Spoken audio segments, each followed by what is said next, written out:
Hi, welcome to A Foreigner in the Philippines. Well, I've just been, several people have emailed me and sent me details about the Balikbayan box regulations that have just come in, which are apparently going to be enforced. And just in case you don't know about this, what will actually supposedly be enforced is that Balikbayan boxes will be a privilege which is extended only between relatives.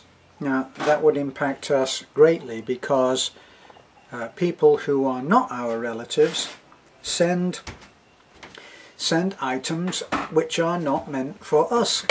So it's not a case of black and white. There's a lot of grey in between there. So what do we have? We have a ruling which apparently says that you must, if you are sending a Balikbayan box, it's a good thing because you can put as much stuff as you like in there, as you will have seen if you've seen any of the boxes that Mr. and Mrs. O or Mr. and Mrs. Bean especially send to us, because they are demon packers and put such an incredible amount of stuff into each box, which we then share among the community. So I mean, what are we going to do with all those dolls? So obviously we share out, and then we make videos of that happening. But back to the ruling. So how will this affect everybody? Well, the ruling is that you must send to your relatives. Now, sending to your relatives, plus you must list every item in there. You must list it. Not only that, if it's a new item, then you must put the receipt in there, and then you must declare that on the outside of the box, I'm guessing. Now I'm just trying to imagine how this could be enforced. I mean, the truth is a government can bring out a ruling of any kind. The most bizarre kind of ruling can be brought out, but then comes the question of enforcing it. So what you have is a similar thing to when the government started trying to say that the police in America would... I have somebody looking at me as if she doesn't like me. What is it, Talik? Come here.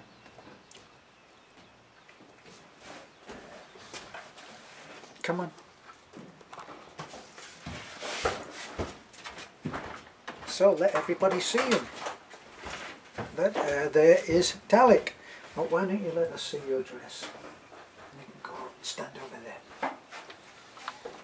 So this is Talik Lake, and we're looking at her and her beautiful dress. Wow.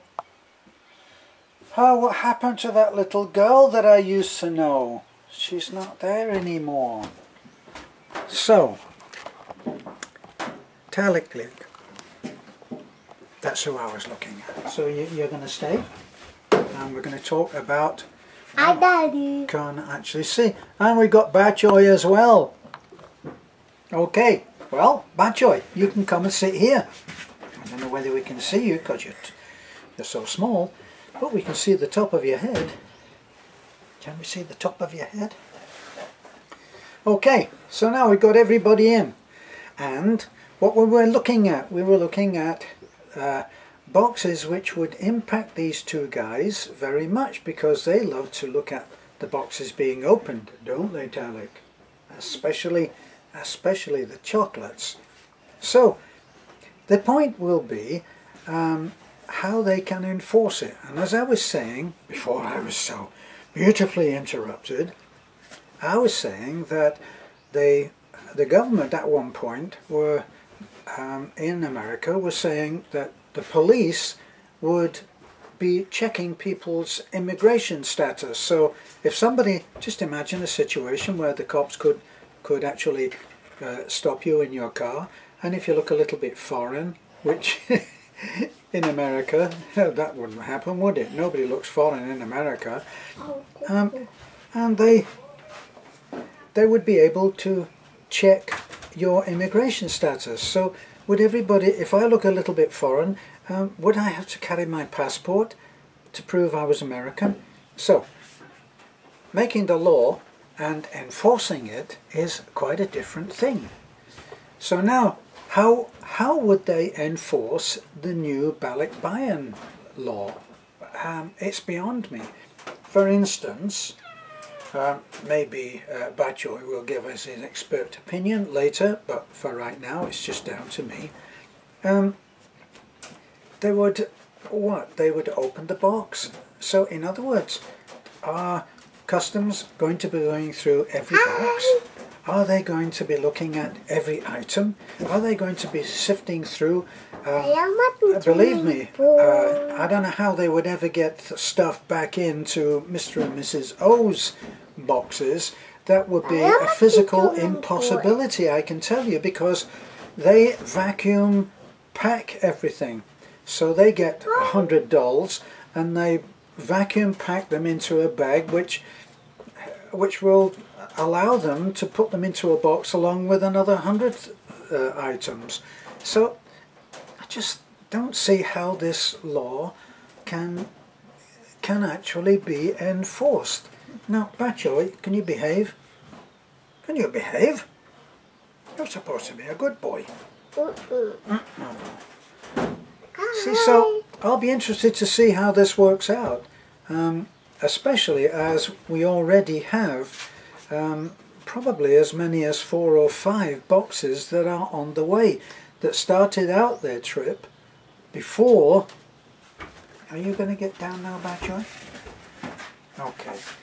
They started out before this ruling ever did, and how will that be reinforced? Will they be grandfathered in, so to speak? In other words, will they look at the okay, bye honey. Will they look at the details on the box, look at the dates, and will they say, well, this was prior to the ruling coming out? It will be interesting to see how this all comes about. Personally, I'm horrified at the thought that no one will be able to send us a box which will benefit the children of the poorer neighbourhoods that we have, and we certainly do have those. We have about 50 or 60 children come to the church. That's, boy, we can get rid of so many clothes to these kids. It's amazing. So let's hope for the best on this, and